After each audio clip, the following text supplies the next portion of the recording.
ำหรับการบรรยายในหัวข้อถัดไป Forget about unicorn you need to be flying elephant to win โดยคุณชลาล่าแอซิดผู้ก่อตั้งและกรรมการผู้จัดการศูนย์วิทยาศาสตร์ข้อมูลประยุกต์มาเลเซียโดยบรรยายเป็นภาษาอังกฤษค่ะ Next we would like to welcome Miss Chalala Asid Founder and Chief Executive Officer the Center of Applied Data Science or CADS to speak under the topic Forget about unicorn you need to be flying elephant to win.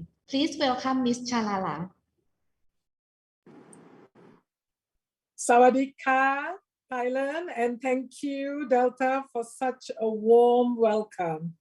As per the introduction, right, my name is Sharala Agsreed, and today the topic that I'm going to, excite you at this 2 p.m. in Thailand time is about, forget about becoming a unicorn and you need to become a flying elephant. Now, let's talk a little bit about unicorn, right? Everybody in ASEAN, in the world, as a startup would aspire to be a unicorn. And unicorn is a company that's valuated more than $1 billion.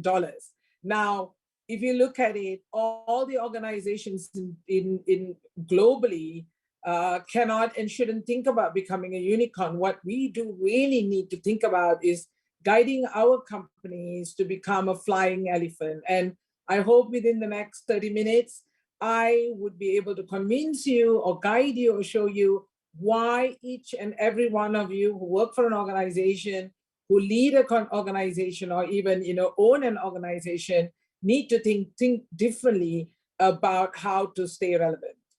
With that, Ben, can I have the next slide?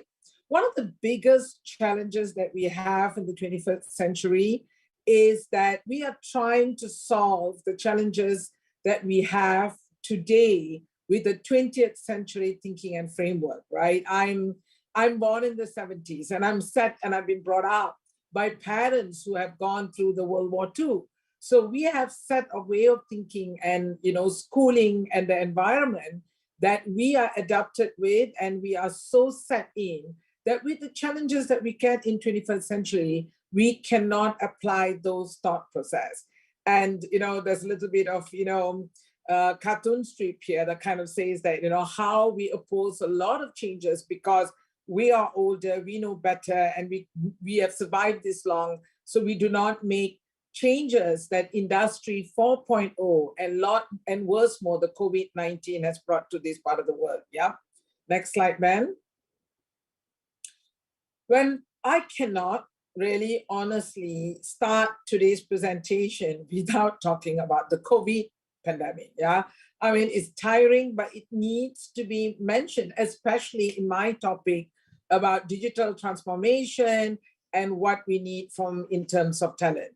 Now, as Thailand and as I talk about ASEAN has a great opportunity, great potential to become the 4th largest GDP by 2025. If we at all embrace the digital economy, that could contribute to $1 trillion more for the ASEAN economy. Can you imagine that? And what is even more exciting to know is ASEAN has the 3rd youngest workforce after India and China, perfect for the digital economy. But what is the sad news is the World Bank has said clearly that the main reason that ASEAN will have challenges from becoming the 4th largest GDP is having the talent. Skilled IT talents in this part of the world has become crucial because that will hinder any organization to stay relevant. Forget about being a unicorn, even forget about being part of that flying elephant. Yeah. So I've got to talk about this because we're talking about a $3.1 trillion GDP that we could potentially harvest from. Next, Ben. If I look at some of the research that CADS and some of the articles that we got in this part of the world, that is very, very clear. Yeah, with the pandemic, no brainer. We have all the digitalization process in place. Look, we're doing this in Zoom. I miss coming to Bangkok, but I have to do it from KL. And a few months ago, I did it from Sweden. So this is amazing. This is possible. We have opportunities to work remotely, and there's trust-based culture now in companies Whereas in the past, you know, CHROs, they don't see you in the office. That means you're not working. But today, you know, we look at, you know, opportunity for being productive, not necessarily how long you spend in front of the PC. But if you look at the numbers, one of the scary parts for me is how much time or percentage has been put in upskilling. As we know, that's going to be the single most or the biggest dent in stopping you becoming a digital business, yeah? And you can see that's only about less than 60% who have adopted or accelerated digital upskilling, as in, you know, we are talking about EdTech, online trainings, online courses, but less than, you know, 35% have not looked at temporary reassignment from workers. Like if you're from the bank, if your branches are not open or you cannot have X many people in the branch, how do you repurpose these people? We call it internal mobility within the organization, and also how fast are they adopting and implementing upskilling and reskilling within the organization. So this is very glaring, and this is something that needs to be talked about, and I need to tell you why that is more important than just buying technologies and software in your organization. Next slide, Ben. So if you pause for a moment, right, and you hear a lot of banks out there or a lot of companies out there today, they say that we are not banks anymore, we are a tech company, and we are not airlines anymore, we are a tech company. Or we need to embrace digital business, and this is the future. Nobody goes to the bank branch anymore, everybody using banking app. But what does that really mean? So sadly to say, for a lot of organizations, digital strategy means acquiring technology and software and then forcing this down the throat of the workers to apply it. So in this case, if you look at it, when you say a digital business here means you need to become a data-driven organization. Ben, could you press enter? Is that happening? Yeah. So you have a data-driven organization. And what does data-driven organization means? You need two things for you to become digital, right? Or data-driven. That is capital, and for sustainability, you need to become, you need to have the workforce to be able to support that. So you need to have technology which you could buy, and in a lot of organizations, technology becomes a white elephant because employees feel fatigue in using data because they are not literate enough to be able to apply it. So in a $1 trillion market of digitization by 2025, 60 to 85% of this investment will not see daylight. That means about 800 billion will go down the drain. And that's very scary. And that is why people should stop doing digital transformation by plug and pray and hoping to be able to make a difference by applying and getting their workforce to walk, talk, and apply data. Next slide, Ben. It's so much easier to talk about digital transformation today than it was many years ago. Ben, I think you need to press enter. I need a bit more. Or is that the one? Yes. So it's so much easier to talk about digital transformation today than it was many years ago, because a lot of us used to and still do get the top, 4 consultants, 5 consultants in the world to come in and, drop a 100-page, transformation strategy and then leave it to the company to implement it. So in the lack of knowing what needs to be done, and your leaders who've been there in the business for 30, 40 years, who are not digitally equipped and not data literate will find this a big issue, yeah? So what we're talking about is in an organization, it's important to know where you are in the data maturity, what are the, alignment that needs to be there, what is your data strategy? Data strategy is so important to be in place, and then you roll it out for sustainability, looking at your workforce. Everybody in the workforce have to walk, talk, breathe data, and that is why I think it's really important to talk about it in a 5-pronged method, where you know where you are in the maturity, you make sure there's alignment within your senior leadership team, and then for sustainability, all your workforce will have to walk and talk data, yeah? So next slide, Ben. So as I talked about strategy, it is so important to address the fact that it has to be a digital analytics and AI strategy where it has clarity that it's not about buying a technology or implementing a software and hoping that your workforce will adapt it. And this is proven that 14% of your workforce will not use the technology that you have bought if they are not data literate, and 36% of your workforce will find alternate ways and methods to get the problem solved without using the technology you have bought. So this is why almost 50% of your workforce would be hurt by that. What becomes quite crucial here that we talk about in organization, you need to have data leaders, and then you need to have data professionals, and then the rest of the organization need to be data citizens. Now, data leaders here would mean, Ben, next slide. Now, I just want to go a little bit deeper on what data leaders means. About 32% of organization leaders, this means 1 in 3 leaders in organizations say that they are confident in using data to have strategy and make decisions. Can you imagine if you have a huge organization that has millions, if not billions in revenue, only 1 in 3 executives say that they are comfortable in using data for strategy and decision. And this becomes one of the main issues globally, not only in ASEAN, how companies struggle to transform to become a flying elephant because you don't have data leaders within the team. So it is important to talk about data leaders in terms of understanding where they are, putting the strategy in, asking questions and applying their expertise along with their, supported by data, yeah? Now, I love to talk about data professionals because the name of my company is Center of Applied Data Science. So, data scientist has been coined by the Harvard Business Review as the sexiest profession of the 20th century. Now, there's a reason for it, right? I mean, they're so highly sorted, they're so in demand that, countries are producing so many of them, yet we predict that it will never be enough. So there will be always a chase and need to get data professionals. We're talking about data scientists, data analysts, data engineers who are highly skilled technically to be able to do amazing programming and modeling and prediction models and all that. But I have to be clear, a few points that I need to get across, that digital literacy is not data literacy, and data literacy is not about data science.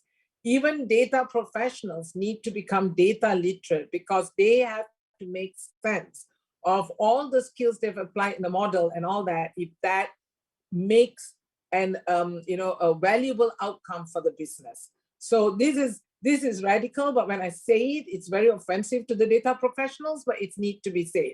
Data literacy is totally different, and it's for everyone, including kids in school and university graduates that need to look at.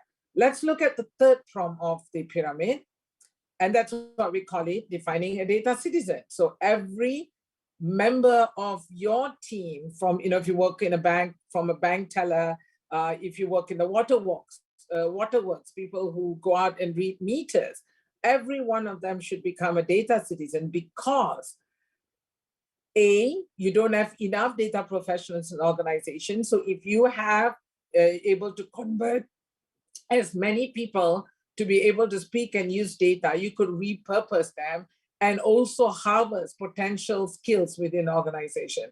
So I'm going to show you in the next slide a small diagram on how you could actually potentially use that in your organization. So if you have a workforce, and let's say you have 1,000 employees, so it's important to cast the net and look at the whole data literate workforce. And then from there, you should be able to look and see whether you can get some of them repurposed to be able to use data on a daily function, or some of them who could become highly skilled to become data professionals. And while you do that, it's also important to look at how you want to look at your management leader team, that's data leaders. And also, since data professionals are so hard to come by, poaching is quite common, and how do you build career ladder for them so that you can actually keep them? And these are some of the simple ways that you could actually implement them. And there's software out there, and you can use that to be able to monitor this workforce and ensure that everybody walks, talks, speaks the same language that is the data language. Ben, next slide, please. I would like to share a small story here about Grab. Now, we talked about unicorn, and in the world, I think there's about 600 odd unicorns that contributes about $2 trillion to the global economy. But Grab is one of our favorites in ASEAN, who successfully took over the fight with Uber, yeah?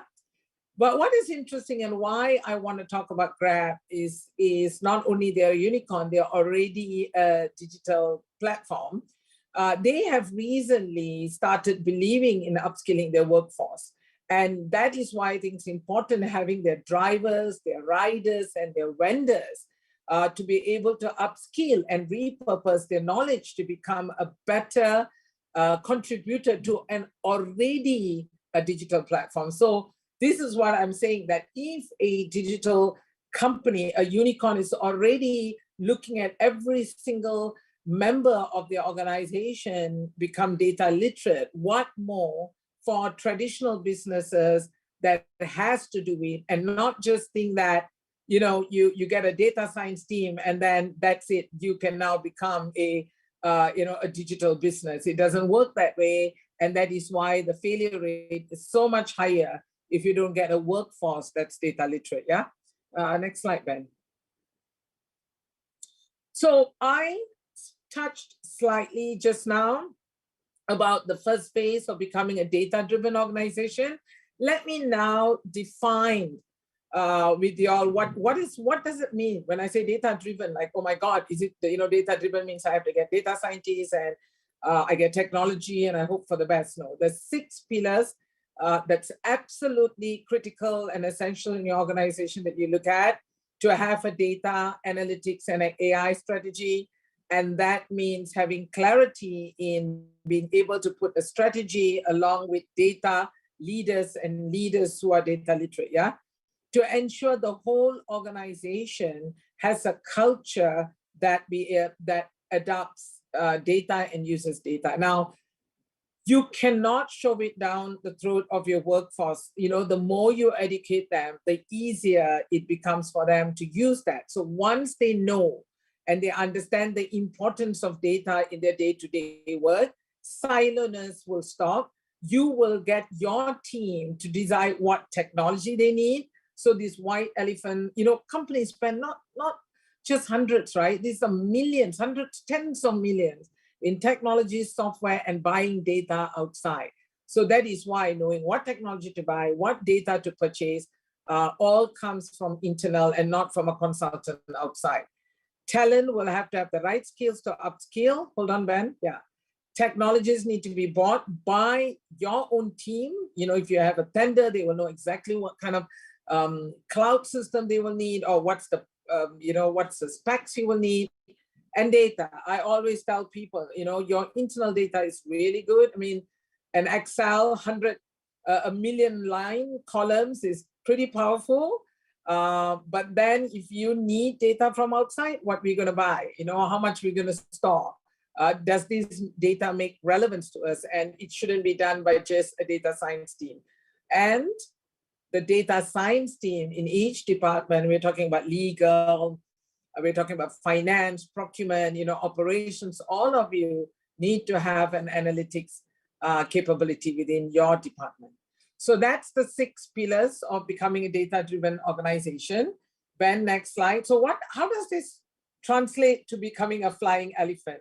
So in CADS, we have this model that we have patented and tested and proven really, really successful. And a lot of the major FSIs in this part of the world uses them, is basically taking a snapshot of where you are as an organization from a maturity level on data-driven. So we use the analogy of an elephant because, elephant, represents the mammoth of strong, resilient, hardworking, and that's what most organizations in this part of the world are. You know, they've been there for so long, they have tens of thousands of employees, but then with this Industry 4.0, digitalization, that makes it almost impossible for the elephant to stand, walk, run, or even fly. You know, that's a mythical animal, but having said that, you need to have every pillar of your organization to walk and talk the same language. So you can actually have a snapshot of where you are, then you can know where you need to be. You want to be level 4. What are the investment you need to put in place? So it's no more plug and play, and you have clear clarity, you know, where to head in the digital transformation we're talking about. So I am nearly there with time. So I'm going to give you a little bit of highlights about who we are from CADS and why am I talking about, you know, becoming a flying elephant and not a unicorn. Now, CADS is a talent intelligence tool whereby we started with a very clear vision and purpose when, you know, in 2014, where we wanted to make sure that we future-proof the world, especially in this part of the world, as you know, with Industry 4.0 happening, we could lose a lot of jobs. And I wanted to make sure that we could provide a skilled talent capability so we could have a high income workforce in ASEAN. So making sure that nobody is left behind, as long as you have your internet and a phone, you should be able to have access to education and skills. So the only way we're going to do that is to be able to empower companies to adopt data-driven model and then enable their workforce for sustainability. We are in 6 countries in ASEAN because, you know, I'm from Malaysia, close to home. And today I'm very excited DigiTech allowed me to do this and do this sharing with Thailand. We have more than 80 employees in this part of the world, and our platform has more than 300 companies that's using it, with more than 15,000 in data professionals accessing our paid and free content on the platform. Yeah, I think I'm at my last slide, Ben.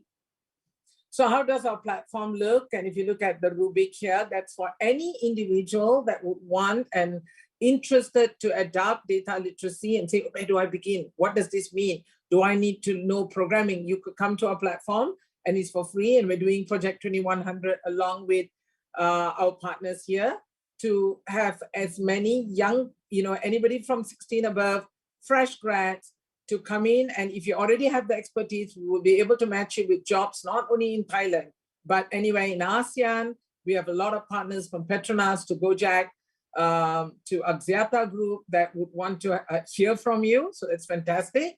And if you look at the enterprise version that you see, Celtic and the DDO, any company that would like to know where we are on the maturity level and how do I get to the point that I could become a walking or a flying elephant, you could always get into the platform and check that out. What we do think we are unique, you know, we do not have anybody else doing data literacy out there, is we have governments in each country that be able to sponsor, because in order for you to adopt data literacy or digitalization, you cannot, you know, an organization, an enterprise cannot do it on their own, and they need government to come in to help subsidize, to support and give tax incentives. And we also do that matching for companies that comes in different part of this region. Okay, that's a little bit about our platform.